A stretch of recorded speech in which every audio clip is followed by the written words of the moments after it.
Namaste and greetings, beautiful queens, kings, beautiful souls.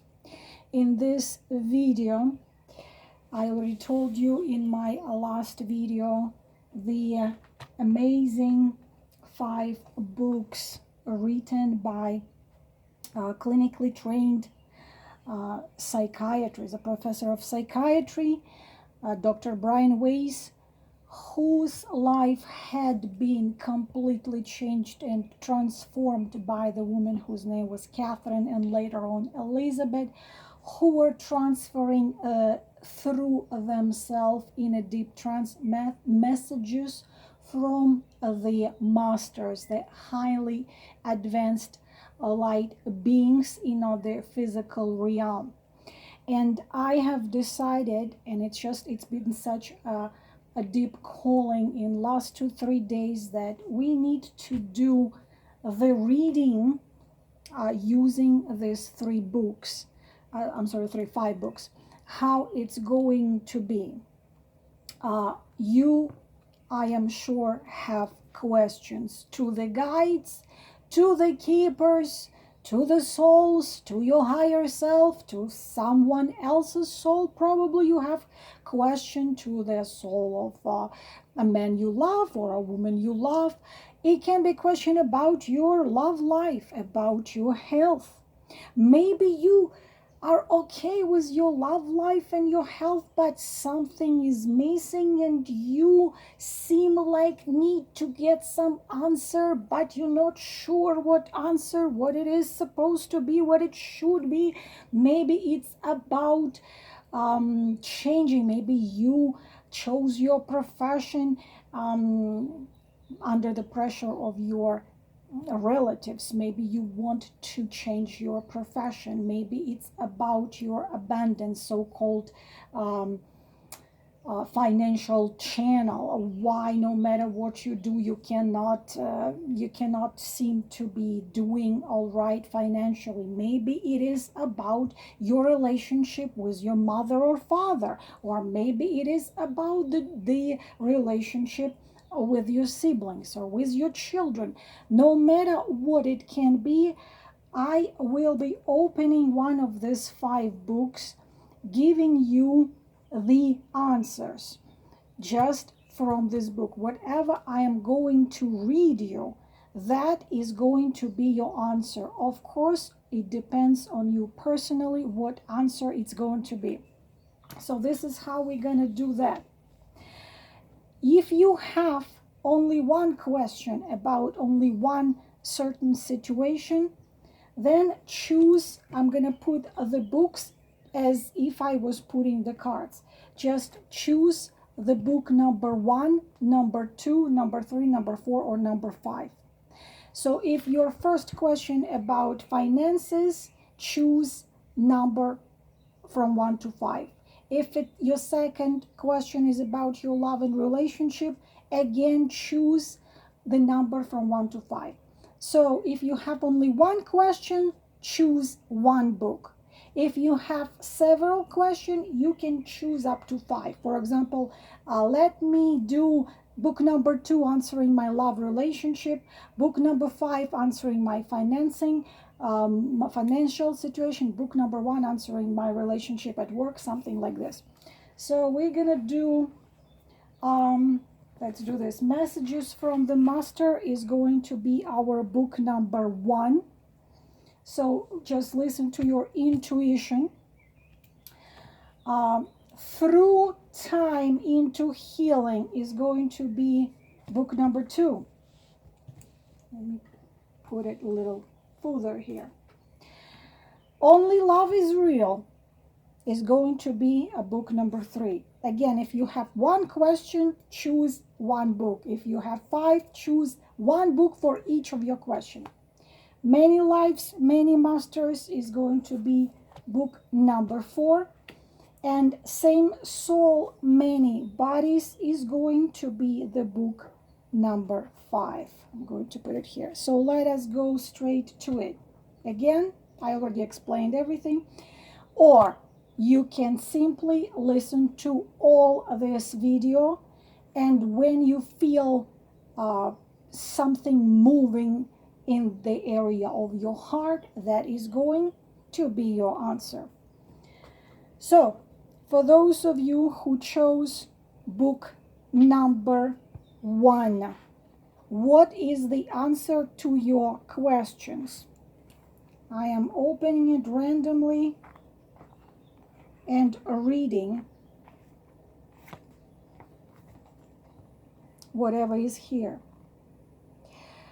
I am in a village, she answered, her eyes fluttering under the lids. It's a center of the town, like a market. There is a lot of activity, lots of people hollering above each other like an auction. An auction. I am passing by. I am not part of this. I am a man. I have a beard. It smells. There is lots of smells and odors.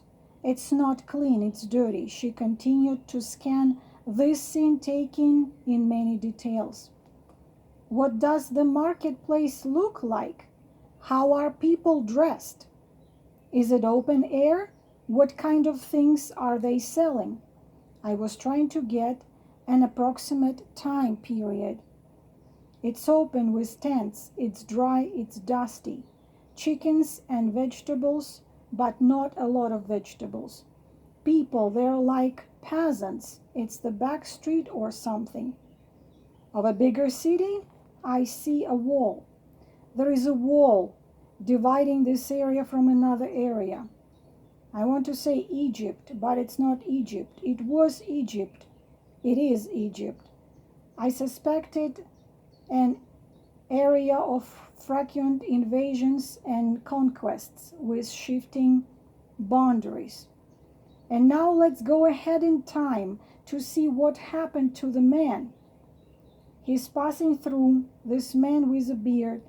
What happens to him? Let's go into the future, to the next significant event in your life. This man's life. So this is a regression of a woman to the past life. As I tap on your forehead and count to 3, go to the next significant event. 1, 2, 3. Just let it happen once again. You'll be able to experience and stay in a deep, deep state, and you'll be able to talk and to tell me what you're experiencing, of what you become aware, what's happening to you. A meeting. He's meeting with people. He's important. He knows. He's telling people things that have happened in other places. Changes. I don't know what the changes are. People do not want the changes. And how does he feel? How do you feel? I deliberately including he and you to intensify her connection to this ancient man. He's anxious. He's not sure how they want to receive this. But it's important information. The changes need to be made. He knows he has to tell them. He can't not tell them. He was told he has to tell them. I'm going to tap you on the forehead and see if you can get any more details of what he has to tell them. What kind of changes? 3, any details that come to you? 2, 1, I see a paper. I think it's a map. I can't get. She paused for a moment. I sense an army, she continued. A mass of people are going to be coming, yes. I think they're taking over this land. I think they are coming in and telling them that they have to move on or else they'll be forced off. And if the people don't go, they're going to fight.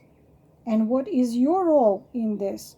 Which side are you on? What are you accomplishing? I think I am on the other side. I am warning them. I am almost a spy. They each think I am helping them, but I'm trying to keep peace between them. That's a good thing to avoid war. That's important. but it's dangerous for you.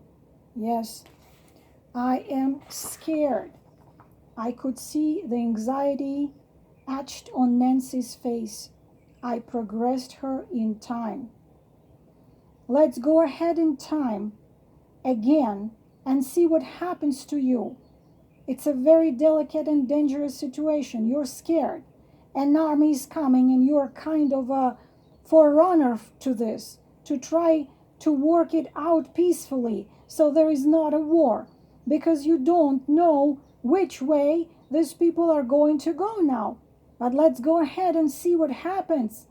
3, 2, let it all come to you. You can remember everything. 1, it's okay to remember. It's okay to remember what happens to the people and the land. I am in the desert. I am out of that area. I did what I was supposed to do. They started fighting among themselves. History doesn't change, isn't it? They started fighting among themselves. Some wanted to believe me and some didn't. Once I knew that they got my message, I left and I am moving on. I don't know where I'm going. It's unknown. I am just going in the desert and I am alone. This is the message for those of you who chose book number 1. Again, it's up to you. What do you understand in it? You can listen to it again to get more. Maybe it's in between words, between sentences, you'll get your message. For those of you who have chosen book number 2, Through Time into the Healing, if you felt that you had to choose number 2, then your answers are going to be here. Again, I am just randomly opening and reading it to you. Look at this. Healing the inner child and the abused child. I think there is no more clearer message than here. Recently, a great deal of attention has been focused on healing the inner child. John Bradshaw, among others, has helped popularize the technique of having a patient go back in time in a relaxed and light hypnotic state to discover the hurt, confused, and vulnerable child carried within as he or she grew up. The concept is one that evolved from psychoanalytic techniques. In the free association made during traditional therapy, an intense emotional catharsis of traumatic childhood memories frequently occur. As patients experience this process of remembering an emotional release, which clinicians call an aberration, therapeutic changes and clinical improvements can occur. Transactional analysis, TA, refines the psychoanalytic concept of recovering the repressed or forgotten painful memories from one's childhood. I am okay, you are okay. Dr. Eric Byrne, the father of TA, stated that every individual was once younger than he is now, and that he carries within him fixated relics from earlier years which will be activated under certain circumstances. Colloquially, everyone carries a little boy or a little girl around inside of them. When childhood pain has not been resolved and emerges in the adult, it can produce a whole host of symptoms, including guilt, shame, depression, low self-esteem, and self-destructive behaviors. When people exhibit childish behavior, such as pouting, temper tantrums, and seeking excessive attention, the inner child is being triggered. If these triggering mechanisms are not brought to awareness, the maladaptive behavior that the patient suffered as a child can be turned again against himself or herself, and or turned around and inflicted on others. Especially vulnerable are the patient's own children. For example, it is often found that an abusive parent was himself abused as a child. Freudian therapists label this repetition compulsion.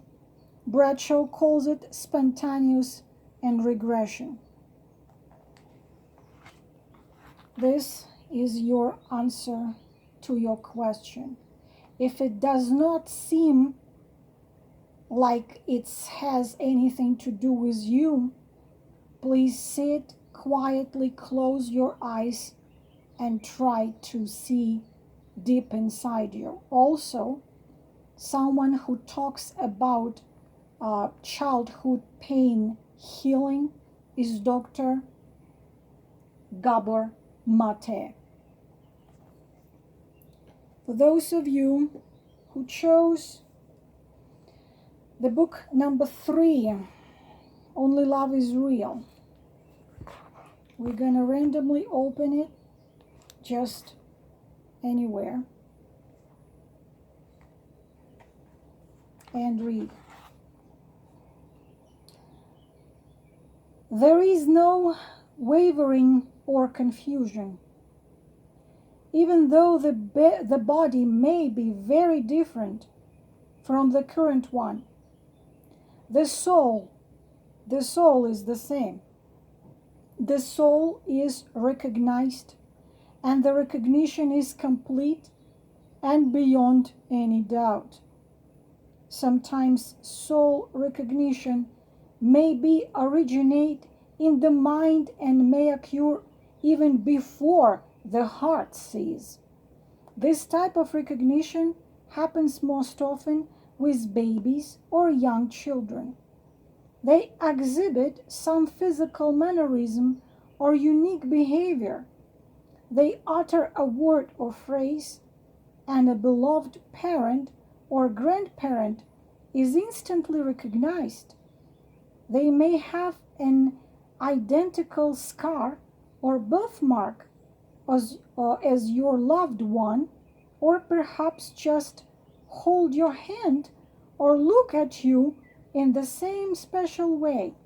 You know, in heaven, there are no birthmarks. Would Eric Clapton's son help him there? The song asks. Would he hold Eric's hand? Would he help him stand? In heaven, where physical bodies are not needed, soul recognition may occur through an inner knowing, a sense of a loved one's special energy, special light, or special vibration. You feel them in your heart. There is a deep and intuitive wisdom there, and you recognize them completely and immediately. They may even help you by assuming the body they had during their last incarnation with you. You see them as they appear to you on earth, often younger and healthier. Clapton concludes that he will find peace beyond heaven's door. Whether beyond the door to heaven, the door to remembering past lifetimes together, or the door leading to future lifetimes with your loved ones, you will never be alone. They will know your name. They will hold your hand. They will bring peace and healing to your heart. Over and over, my patients, while deeply hypnotized, tell me that death is not an accident. When babies and young children die, we are given the opportunities to learn important lessons. They are teachers to us, teaching us about values, priorities, and most of all, about love. Often the most important lessons arise from the most difficult times. I think this was a very clear message as well. For those of you who chose the book number 4, if your intuition was telling you number 4. Many lives, many masters, the true story of a prominent psychiatrist, his young patient, and the past life therapy that changed both lives. It's after he met Catherine. He had written this first book and the others, and his life had never been the same. Again, for those of you who chose book number 4, I am opening it completely randomly and reading it, and that would be your message. People are born with talents, abilities, and powers acquired from other lifetimes. But eventually we will reach a point where we will all be equal. I suspected that this point was many, many lifetimes distant. I thought about the young Mozart and his incredible childhood talents. Was this also a carryover of former abilities? Apparently, we carried over abilities as well as depths. I thought about how people tended to congregate in homogeneous groups, avoiding and often fearing outsiders. This was the root of prejudice and group hatreds. We also must learn not to just go to those people whose vibrations are the same as ours. To help these other people, I could feel the spiritual truth in her words. I must come back, Catherine resumed. I must come back, but I wanted to hear more. I asked her who Robert Gerard was. She had mentioned his name during the last session, stating that he needed my help. I don't know. He may be in another plane, not this one. Apparently she could not find him. Only when he wants, only if he decides to come to me, she whispered. Only when he wants, only if he decides to come to me. He will send me a message. He needs your help. I still could not understand how I could help. I don't know, Catherine answered, but you are the one to be taught, not I. This was interesting. Was this material for me, or was I to help Robert Gerard by being taught? We never did hear from him. I must go back, she repeated. I must go to the light first. Suddenly she was alarmed. Oh, I've hesitated much too long. Because I hesitated, I have to wait again. While she waited, I asked her what she was seeing and feeling. Just other spirits, other souls. They're waiting too. I asked her whether there was something to teach us while she was waiting. Can you tell us what we must know? I asked. They are not here to tell me, she replied. Fascinating. If the masters were not there for her to hear, Catherine could not independently provide the knowledge. I am very restless being here. I do want to go. When the time is right, I will go. Again minutes silently passed. Finally the time must have been right. She had fallen into another lifetime. I see apple trees and a house, a white house. I live in that house. The apples are rotten, worms, no good to eat. There is a swing on a tree. I ask her to look at herself. I have light hair, blonde hair. I am 5 years old. My name is also Catherine. I was surprised. She had entered her present lifetime. She was Catherine at age 5, but she must be there for some reason. Did something happen there, Catherine? My father is angry at us because we are not supposed to be outside. Whatever the message was here for you, I'm not here to just judge. I am just here to convey the message. This was your answer in the book number 4. I believe that in your case, you need to read the whole book. I believe they were translated to over than 29 languages. You can find it in your language. And finally, the book number 5, if you chose the book number 5, Same Soul, Many Bodies. Again, I'm going to open it completely randomly and read it to you.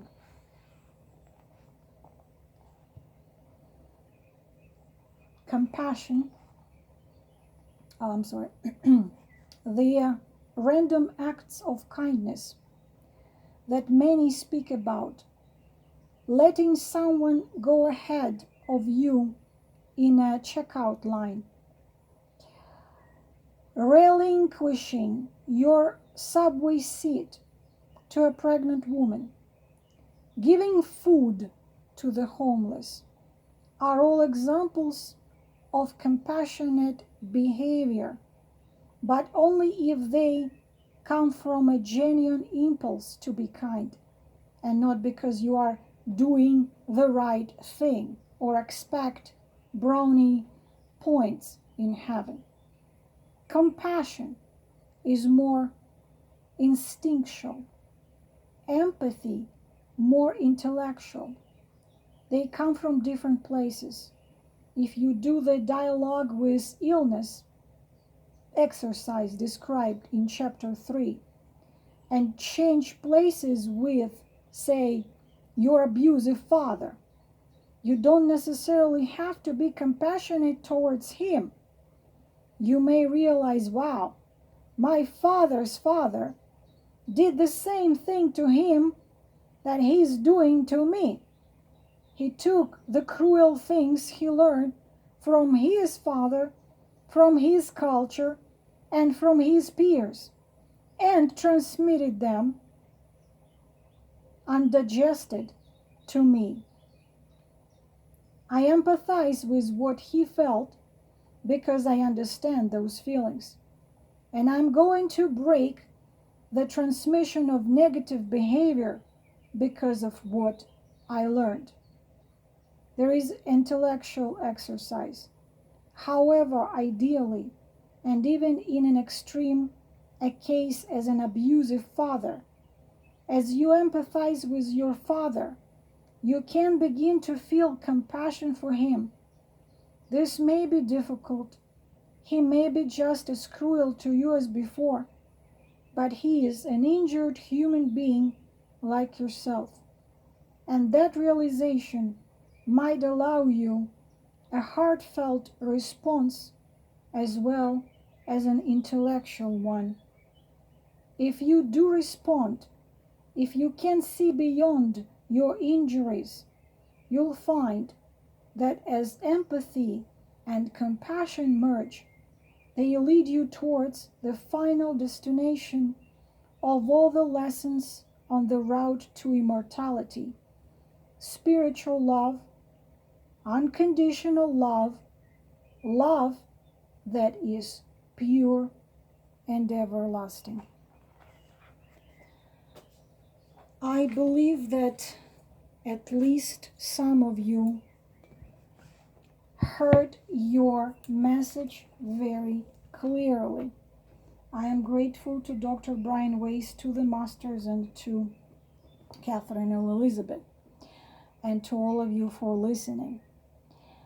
This is my little humble input, hopefully helpful into the path your soul has chosen for you.